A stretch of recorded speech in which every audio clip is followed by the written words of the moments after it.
2026 ಜನವರಿ 2ನೇ ತಾರೀಕಿನಿಂದ ಜನವರಿ 8ನೇ ತಾರೀಕಿನವರೆಗೆ ರಾಜ್ಯದ ಹವಾಮಾನ ವರದಿ ಯಾವ ರೀತಿಯಾಗಿರುತ್ತೆ, ಮಳೆ ಬರುವಂತಹ ಮುನ್ಸೂಚನೆ ಇದೆಯಾ, ಕೊರೆಯುವ ಚಳಿ ಮುಂದುವರಿಯುತ್ತಾ, ಇದೆಲ್ಲದರ ಬಗ್ಗೆ ಮಾತನಾಡಲಿಕ್ಕೆ ನಮ್ಮೊಂದಿಗೆ ಹವಾಮಾನ ಇಲಾಖೆಯ ಹಿರಿಯ ನಿರ್ದೇಶಕರಾದಂತಹ CS ಪಾಟೀಲ್ ಅವರಿದ್ದಾರೆ. ಅವರಿಂದ ನಾವು ಮಾಹಿತಿಯನ್ನು ಪಡ್ಕೊಳ್ಳೋಣ. ಸರ್, ಈಗ ಜನವರಿ 2ನೇ ತಾರೀಕಿನಿಂದ ಜನವರಿ 8ನೇ ತಾರೀಕಿನವರೆಗೆ ಹವಾಮಾನದ ವರದಿ ಯಾವ ರೀತಿಯಾಗಿದೆ? ಮಳೆ ಬರುವಂತಹ ಮುನ್ಸೂಚನೆ ಏನಾದರೂ ಮುಂದಿನ ದಿನಗಳ ಇದೆಯಾ ಅಥವಾ ಕೊರೆಯುವ ಚಳಿ ಮುಂದುವರಿಯುತ್ತಾ? ಜನವರಿ 2ರಿಂದ ಜನವರಿ 5ರವರೆಗೆ ಕರ್ನಾಟಕ ರಾಜ್ಯಾದ್ಯಂತ ಕಳೆದ ವಾರಕ್ಕೆ ಹೋಲಿಸಿದರೆ ಉಷ್ಣತೆ ಏರಿಕೆಯಾಗುವ ಹೆಚ್ಚಿನ ಸಾಧ್ಯತೆ ಐತಿ. ರಾತ್ರಿ ವೇಳೆಯಲ್ಲಿ ಕರ್ನಾಟಕದ ದಕ್ಷಿಣ ಒಳನಾಡಿನ ಜಿಲ್ಲೆಗಳಲ್ಲಿ ಕನಿಷ್ಠ ಉಷ್ಣಾಂಶ ಸುಮಾರು 16ರಿಂದ 18 ಡಿಗ್ರಿ ಸೆಂಟಿಗ್ರೇಡ್ ತನಕ ಹೋಗುವ ಸಾಧ್ಯತೆಗಳದಾವು. ಮತ್ತು ಉತ್ತರ ಒಳನಾಡಿನ ಜಿಲ್ಲೆಗಳಲ್ಲಿ ಕನಿಷ್ಠ ಉಷ್ಣಾಂಶ 14ರಿಂದ 16 ಡಿಗ್ರಿ ಸೆಂಟಿಗ್ರೇಡು ಮತ್ತು ಕರಾವಳಿ ಜಿಲ್ಲೆಗಳಲ್ಲಿ ಸುಮಾರು 18ರಿಂದ 20 ಡಿಗ್ರಿ ಸೆಂಟಿಗ್ರೇಡ್ ಹೋಗುವ ಹೆಚ್ಚಿನ ಸಾಧ್ಯತೆಗಳದಾವು. ಮತ್ತು ಉಷ್ಣತೆ ಇಳಿಕೆಯಾಗುವ ಹೆಚ್ಚಿನ ಸಾಧ್ಯತೆ ಇರುವುದರಿಂದ ಇನ್ನೂ ಚಳಿ ಹೆಚ್ಚಿಗೆ ಆಗುವ ಸಾಧ್ಯತೆಗಳದಾವು. ಜನವರಿ 5ರಿಂದ ಮತ್ತೆ ಚಳಿ ಹೆಚ್ಚಿಗೆ ಆಗ್ಬೋದು. ಮತ್ತು ಜನವರಿ 2ರಿಂದ ಜನವರಿ 4ರವರೆಗೆ ಸ್ವಲ್ಪ ರಾತ್ರಿ ವೇಳೆಯಲ್ಲಿ ತಾಪಮಾನ ಏರಿಕೆಯಾಗಿ ಬೆಚ್ಚಗೆ ಇರುವ ಸಾಧ್ಯತೆಗಳದಾವು. ಮತ್ತು ಕರ್ನಾಟಕದ ದಕ್ಷಿಣ ಒಳನಾಡಿನ ಜಿಲ್ಲೆಗಳಲ್ಲಿ ಕೆಲವು ಕಡೆ ತುಂತುರು ಹನಿ ಬರ್ಬೋದು ಅಷ್ಟ. ಮಂಡ್ಯ, ಮೈಸೂರು, ಚಾಮರಾಜನಗರ, ಶಿವಮೊಗ್ಗ, ಚಿಕ್ಕಮಗಳೂರು, ಕೊಡಗು, ಹಾಸನ ಈ ಜಿಲ್ಲೆಗಳಲ್ಲಿ ಡಿಸೆಂಬರ್ 2ರಂದು ಕೆಲವು ಕಡೆ ತುಂತುರು ಹನಿ ಮಾತ್ರ ಬರುವ ಸಾಧ್ಯತೆ ಐತಿ. ಬರ್ಬೋದು, ಬರಲಿಕ್ಕಿಲ್ಲ. ಅಷ್ಟೊಂದೇನು ಮಳೆ ಆಗುವ ಸಾಧ್ಯತೆಗಳು ಅಷ್ಟೊಂದೇನಿಲ್ಲ. ಆದ್ರೂ ಕೆಲವೊಂದು ಕಡೆ ಆಗ್ಬೋದು ಅಷ್ಟ.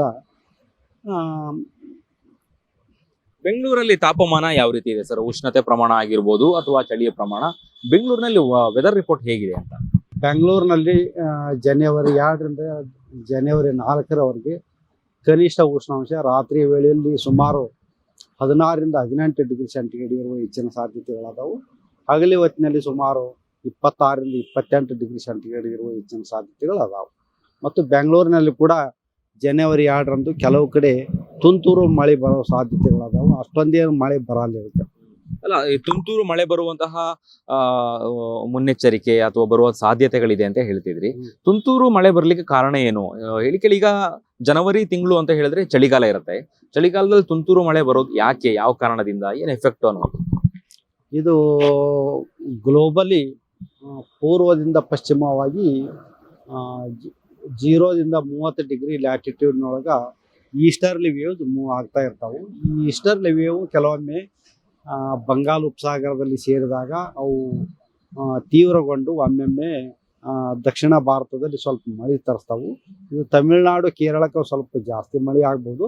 ಆದರೆ ಕರ್ನಾಟಕದ ದಕ್ಷಿಣ ಒಳನಾಡಿನಲ್ಲಿ ಎಲ್ಲೋ ಒಂದು ಕಡೆ ಮಳೆ ಆಗುವ ಸಾಧ್ಯತೆಗಳು ಅದಾವು. ಇದು ಸರ್ವೇ ಸಾಮಾನ್ಯ. ಚಳಿಗಾಲದಲ್ಲಿ ಕೆಲವೊಮ್ಮೆ ಪೂರ್ವದ ಅಲೆಗಳಿಂದ ಕೂಡ ಮಳೆ ಆಗುವ ಸಾಧ್ಯತೆಗಳು ಅದಾವು. ಬೆಂಗಳೂರಲ್ಲಿ ಏನಾದರೂ ಮಳೆ ಬರುವಂತಹ ಸಾಧ್ಯತೆ ಇದೆಯಾ ಅಥವಾ ಹೇಗೆ? ಬೆಂಗಳೂರಿನಲ್ಲಿ ಕೂಡ ಎಲ್ಲೋ ಒಂದು ಕಡೆ ತುಂತುರು ಮಳೆ ಬರ್ಬೋದು. ಅಷ್ಟೊಂದು ಗಮನಾರ್ಹವಾದ ಮಳೆ ಆಗಲ್ಲ ಇದರಲ್ಲಿಂದ. ಧನ್ಯವಾದಗಳು. ಇದಿಷ್ಟು ಹವಾಮಾನ ಇಲಾಖೆ ಹಿರಿಯ ನಿರ್ದೇಶಕರಾದಂತಹ CS ಪಾಟೀಲ್ ಅವರ ಮಾತುಗಳಾಗಿತ್ತು. ಕ್ಯಾಮರಾ ಪರ್ಸನ್ ಮನೋಜ್ ಜೊತೆ ಅಭಿಜಿತ್ ಗಣೇಶ್, ಕರ್ನಾಟಕ ಟಿವಿ, ಬೆಂಗಳೂರು.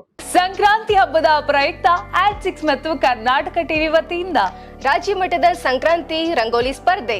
ಕಾರ್ಯಕ್ರಮದ presenting sponsor Saptagiri NPS university. Associate sponsor Jeeni slim. Jeeni ಮನೆಯಲ್ಲಿದ್ರೆ ನೀವು ಸ್ಲಿಮ್ ಆಗೋದು guarantee. Co sponsor Nandana palace, legendary Andhra restaurant chain. KMF Nandini, ನಮ್ಮ ನಂದಿನಿ ನಮ್ಮ ಹೆಮ್ಮೆ. KSDL ಮೈಸೂರು ಸ್ಯಾಂಡಲ್ 100% ಶುದ್ಧ ಶ್ರೀಗಂಧದ ಎಣ್ಣೆಯಿಂದ ತಯಾರಿಸಿದ ಏಕೈಕ ಸಾಬೂನು. ಶ್ರೀ ಸಾಯಿ ಗೋಲ್ಡ್ ಪ್ಯಾಲೇಸ್, ನಿಮ್ಮ ವಿಶೇಷ ಸಂದರ್ಭಗಳ ಸಂಗಾತಿ.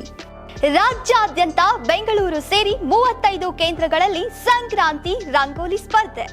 ರಂಗೋಲಿ ಬಿಡಿ, ಆಕರ್ಷಕ ಬಹುಮಾನ ಗೆಲ್ಲಿ. ಜಿಲ್ಲಾವಾರು ವಿಜೇತರಿಗೆ ಬೆಂಗಳೂರಿನಲ್ಲಿ ಜನವರಿ 18ರಂದು ಗ್ರ್ಯಾಂಡ್ ಫಿನಾಲೆ. ಅರ್ಹತಾ ಸುತ್ತಿನ ಮೊದಲ ಬಹುಮಾನ 5,000 ರೂಪಾಯಿ, ದ್ವಿತೀಯ ಬಹುಮಾನ 3,000 ರೂಪಾಯಿ, ತೃತೀಯ ಬಹುಮಾನ 2,000 ರೂಪಾಯಿ, ಫಿನಾಲೆಯ ಮೊದಲ ಬಹುಮಾನ 30,000 ರೂಪಾಯಿ, ದ್ವಿತೀಯ ಬಹುಮಾನ 20,000 ರೂಪಾಯಿ, ತೃತೀಯ ಬಹುಮಾನ 10,000 ರೂಪಾಯಿ. ಹೆಚ್ಚಿನ ಮಾಹಿತಿಗಾಗಿ ನೋಡ್ತಾ ಇರಿ ಕರ್ನಾಟಕ ಟಿವಿ.